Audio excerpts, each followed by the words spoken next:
Oi, gente, aqui quem fala é o Dani. E hoje eu vim comentar com vocês sobre uma dúvida que eu tive lendo uma notícia. E aí eu descobri esse filme, fui lá pra ver fofoca sobre ele pra trazer aqui pra vocês. Que foi a seguinte dúvida: a Disney já fez um filme de terror? Porque eu ouvi uma notícia falando que a Scarlett Johansson, é uma notícia antiga, tá? Acho que de 2000 e...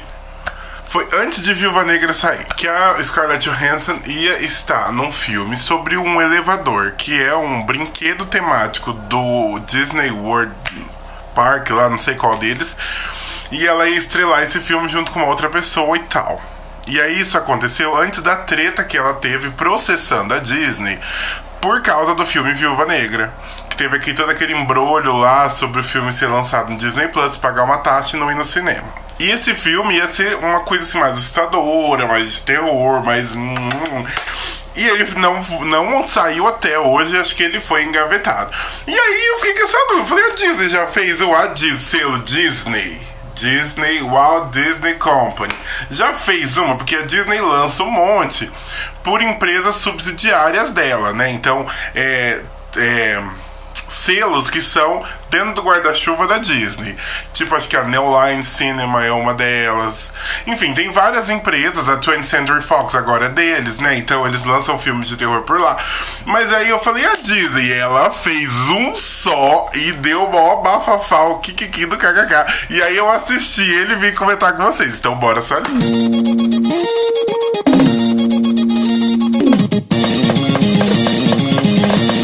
No final da década de 70 para o começo dos anos 80, existia um público que a Disney queria abraçar eles mais. O público infantil ainda ia ter um boom maior de gente consumindo a Disney, que ia ser ali nos anos 90, com filmes como O Rei Leão, acho que A Pequena Sereia também saiu ali mais pra frente. Então o público infantil já tinha sido abraçado, a Disney já tinha sido abraçada por eles, mas a Disney sempre mirou em dinheiro. E um público que estava ali muito atuante nos cinemas, que iam muito na década de 70 e 80, eram os adolescentes. E os adolescentes abocanhavam facilmente filmes de terror. E isso explicou o sucesso que fez Halloween no final da década de 70. A Disney, vendo que outras empresas estavam ganhando dinheiro, falou assim, vamos abraçar esse público também. Vamos fazer um filminho para ver se a gente consegue abocanhar uma parcela dessa. Então a gente tem aqui um filme que foi idealizado para abraçar essa parte do público, os teens. E ali em 1979, acho que 80, começa a produção desse filme, que é baseado em um romance escrito por uma autora chamada Florence Randall, que tem o mesmo nome, The Watcher in the Woods, que aqui na tradução literal ia ficar O Observador na Floresta, só que aqui pro Brasil, quando ele foi lançado, veio com o título de Mistérios no Bosque, acho. Veio com um monte de nome pra cá, mais de uma vez. E esse filme ia contar com um elenco de estrelas, ou assim, possíveis estrelas, e o foco da narrativa ia ficar numa adolescente e uma pré-adolescente, uma criança, né? Então, uma adolescente e uma criança, para já gerar identificação. Então, era nitidamente pensado dessa fatia de público e trazer pessoas adultas quando a gente coloca uma grande estrela do cinema antigo, que era a Bette Davis, que sempre foi uma grande estrela. Então, a Bette Davis está nesse filme fazendo um papel ali um pouco menor, mas muito misterioso, e ela, que é uma atriz muito experiente, muito talentosa, e boca de confusão, que eu estou escrevendo um roteirinho pra gente falar aqui sobre a treta dela com a Joan Crawford, que foi assim o pico da briga de celebs da era de ouro do cinema e enfim, mais além, né? E elas causaram revolução na indústria, é importante falar delas, vai vir aí. O elenco também tem a Kyle Richards, que tinha feito sucesso em outro filme de terror, que era, acho que Halloween. Tanto é que ela voltou no Halloween agora, que foi a bomba, né? E ela é famosa não só pelos papéis como atriz, mas Kyle Richards é tia da Paris Hilton. E ela causou momentos maravilhosos em The Real Housewives of Beverly Hills, acho que é dela. Vou assistir assisti tantos Real Housewives que eu não lembro, mas eu acho que ela é de Beverly Hills. Tem duas tias da Paris Hilton nessa série. Elas são excelentes, sim. Servem entretenimento puro. E outro nome que eu tenho que falar que tá aqui, antes da gente falar do filme, é a Carol Baker. Que ela faz a bruxa sapatão do Baba Yaga. E eu fiquei assim, eu já vi essa mulher. Eu tava assistindo. E é o vídeo anterior desse canal. Se você entrar lá no meu perfil, vai estar eu falando de Baba Yaga, que é um filme italiano nada a ver. E ela tá aqui também.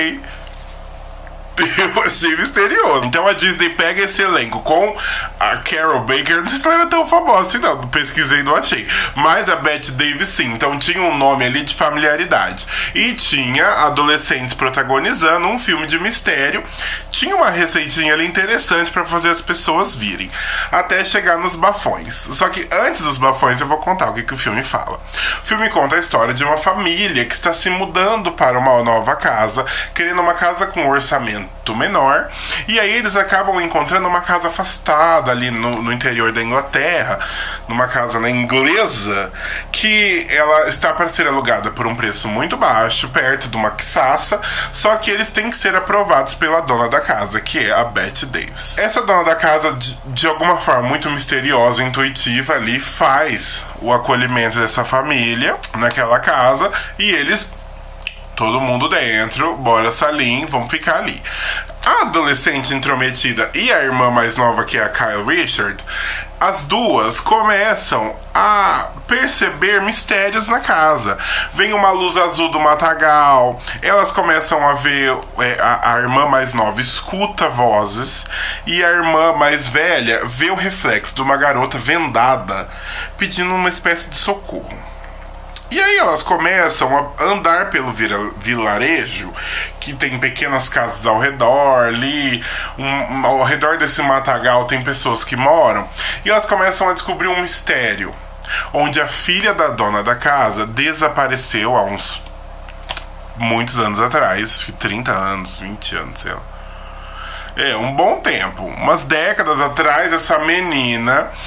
a Karen desapareceu enquanto ela brincava com os jovens do vilarejo. Estavam fazendo uma brincadeira numa capela abandonada, que ao longo do filme a gente vai descobrindo que era um ritual de iniciação para uma espécie de seita, uma sociedade secreta que eles estavam fundando. E durante esse processo, enquanto acontecia um eclipse solar, essa menina acaba desaparecendo por uma falha que eles têm ali na execução desse ritual, nessa igreja abandonada. E aí essa adolescente intrometida, que tem visões com essa menina, começa a perceber que ela está pedindo socorro, e de alguma forma ela vai tentar investigar o que aconteceu com ela. Ao longo de tudo isso, tem uma luz azul que fica aparecendo, quebra coisa, uma espécie de aparição que vem da floresta. Só que é tudo muito misterioso, assim, é como se tivesse várias linhas acontecendo ao mesmo tempo, de mistérios. A gente fica, gente, o que tá acontecendo? Meu Deus! Aí tem alguns ataques, tem algumas presenças, até que essa menina descobre que esses jovens viraram adultos, eles continuam morando ali e carregam uma parcela de culpa por esse mistério do que aconteceu com a Karen. Aí, por fim, no encerramento do filme, eles vão e realizam novamente esse ritual com essa garota, a adolescente, tentando fazer com que a Karen volte. E aí, gente, acontece um caos, assim, é muito... Durante outro eclipse, acontece tudo isso, um monte de coisa acontecendo ao mesmo tempo. No fim, a Karen volta e o filme termina. E aí, o filme termina deixando um monte de mistério. E, pra mim, o que mais ficou foi o que era aquela presença azul na floresta. É uma luz azul que sai da floresta, como se fosse uma energia mágica. E o filme, ele não explica muito bem as coisas, ele ficou uma grande bagunça. O filme ficou uma grande bagunça. Esteticamente, ele é bem camp, anos 80, assim, mas ele tem muito potencial de mistério, visto a floresta, aquele tamanho de casa e esse desaparecimento dessa menina. Então eu acho que o livro deve ser legal, dessa mocinha da Flores, mas o filme ficou uma porcaria. E aí agora eu vou começar os bafões pra gente entender por que o filme ficou uma porcaria, e já vamos começar falando sobre o orçamento do filme e a bilheteria. O filme teve um orçamento de 9 milhões de dólares.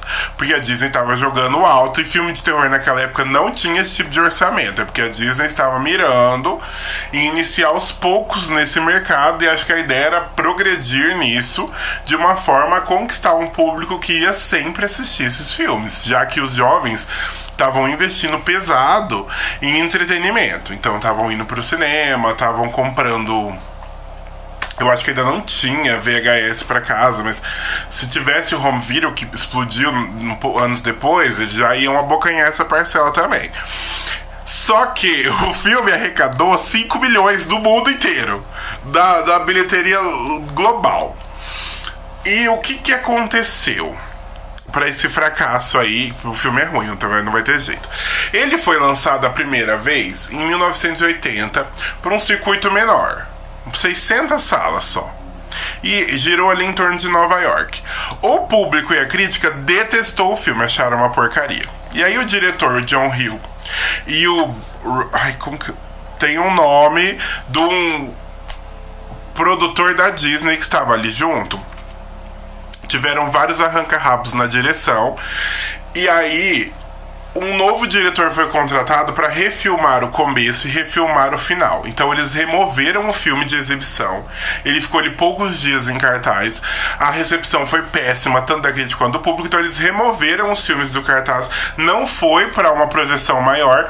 E durante esse um ano eles investiram mais 1 milhão de dólares e regravaram o começo e o final. E aí já era outro diretor, não era mais o John. E aí eles refilmaram o começo e o final e voltou pro circuito de cinema um ano depois, e aí arrecadou essa porcaria que foi.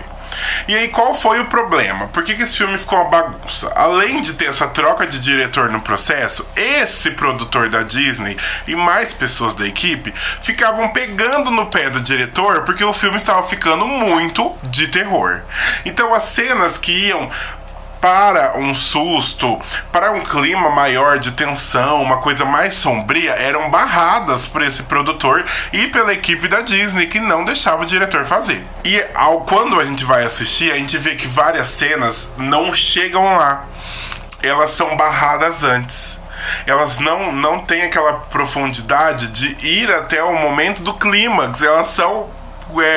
É como se fosse empata foda do clima, entendeu? A gente vê várias cenas do filme que são assim.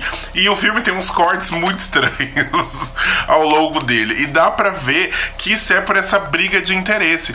O diretor, ele carrega o clima do filme pra vários momentos e é barrado.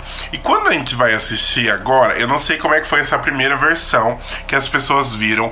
Porque quando saiu a segunda versão, que foi pro circuito maior, a crítica e as pessoas que assistiram a primeira vez disseram que ficou ainda pior. Isso que eles não tinham gostado da primeira vez. E o filme é uma grande bagunça. Ele parece que tem narrativas separadas e tem coisas que eles não finalizam. E o final é tão ruim que não tem justificativa. Então eu acho que já é achismo, porque esse foi um filme que ele saiu e a Disney escondeu. Ele não tem streaming nenhum, até que recentemente ele foi adicionado no Look. Eu não sei nem falar o nome desse streaming. O meu irmão assinou por acidente uma extensão desse streaming no Prime Video e eu acabei... Aconteceu tudo isso, eu achei esse filme lá. E ele só tem lá, não tem no Disney Plus. Desde que o Disney Plus foi lançado, ele nunca foi adicionado lá. E ele é um filme difícil de encontrar. E também não tem... Eu procurei entrevistas das pessoas na época e não tem galera comentando. Eu acho que deve ter sido um inferno do bastidor. Porque o diretor disse, ele e outro rapaz da produção que não eram da Disney, disseram que eles receberam mais de 152 finais pro filme. Imagina que caos. E a ideia seletiva, eles escolheram 12. E dentre esses 12 foi lançado o primeiro. E daí o que foi refilmado é um desses outros 12, com esse outro diretor. Então eu imagino que deve ter sido um inferno os bastidores desse filme. A produção deve ter sido total caos. E o resultado final reflete isso, porque é um filme ruim. Só que ele tinha muito potencial de mistério, já que a gente tinha uma floresta gigantesca ali. Eu achei, quando eu fui assistir, eu achei que ia ser um filme sobre seres místicos, tipo duende, fada, elfo, alguma coisa assim, do meio do mato. Ainda mais quando começou a aparecer aquela luz azul. E aí eu achei que essa Karen tinha sido raptada. Juro, gente, até os 40 minutos do filme, quando eles vieram contar que era um ritual de iniciação, eu achei que alguma criatura mágica fazia um escambo, tipo aquele filme Colheita Maldita lá, que serviam uma criatura do meio do mato, daí a criatura ajudava eles na colheita e pegava sacrifício. Eu achei que era assim, mas não era, foi bem pior. Ai, gente, que decepção, sabe? Mas preciso elogiar a Bette Davis, ela tá tenebrosa nesse filme, ela faz um papel de velha, assim, bem sinistra. E o elenco, assim, as atuações são até ok, só que os cortes do filme são tão ruins que deixa todo mundo chato, tonhão. Mas pra quem tiver curiosidade, é um filme bem carinha de Disney mesmo, bem carinha de Disney. Pelo menos tem o sabor dos anos 80, os looks, a estética, o mistériozinho raso. Assim, eu fiquei preso querendo saber o que aconteceu com a Karen. E antes de encerrar essa review, eu preciso dar uma observação. Ao longo do filme, essa menina mais nova, Kyle Richards, vou chamar ela só pelo nome da atriz, porque ela é tia da Paris Hilton, ela precisa. Ela encontra um cachorro e uma voz fala pra ela o nome do cachorro. E o nome que ela dá pro cachorro, essa criatura escreve no vidro. E o vidro tá de trás pra frente. E o nome que ela dá pro cachorro é Nerak. Que é Karen ao contrário. E ninguém da família dá o mínimo pra esse nome, gente. O nome não tem fonética nenhuma. Ela fala, a sonância é horrorosa. E o pessoal do filme caga. Só a véia lá que pega. Mas as pessoas cagam. O bufado da menina tá gritando Nerak. Gente, essa parte é tão ruim. E a menina fica Nerak. Eu fiz questão de ver trechos dublados e trechos legendados, só pra ver como que soa em português com 10 vezes pior. Mas ai, gente, Nerak foi de acabar. Eu dei pra esse filme nota 2,5 de 10, porque ele ficou ruim. Mas assim, eu achei curioso. Eu acho que eu dei a nota mais assim, porque eu fiquei com o mistério. Até um trecho foi interessante, mistério, assim, uma tensão. Falei, ai, gente, o que tá acontecendo? Aí depois com a porcaria. Eu entendo porque a Disney quer esconder porque é ruim. E eu entendo porque a Disney não fez mais porque viu que não dá. Se vai fazer um filme de terror, faz inteiro. Ai, achei uma palhaçada. Achei uma palhaçada. E esse filme do elevador eu não achei notícia, esqueci de procurar também. Mas é isso, gente. Se vocês são curiosos, assim como eu vou procurar umas outras peripécias desse tipo. Filme que o povo quer esconder, vou ir atrás pra trazer aqui. Não se esqueçam de curtir, de comentar, de compartilhar e de se inscrever aqui no canal pra gente se ver mais vezes.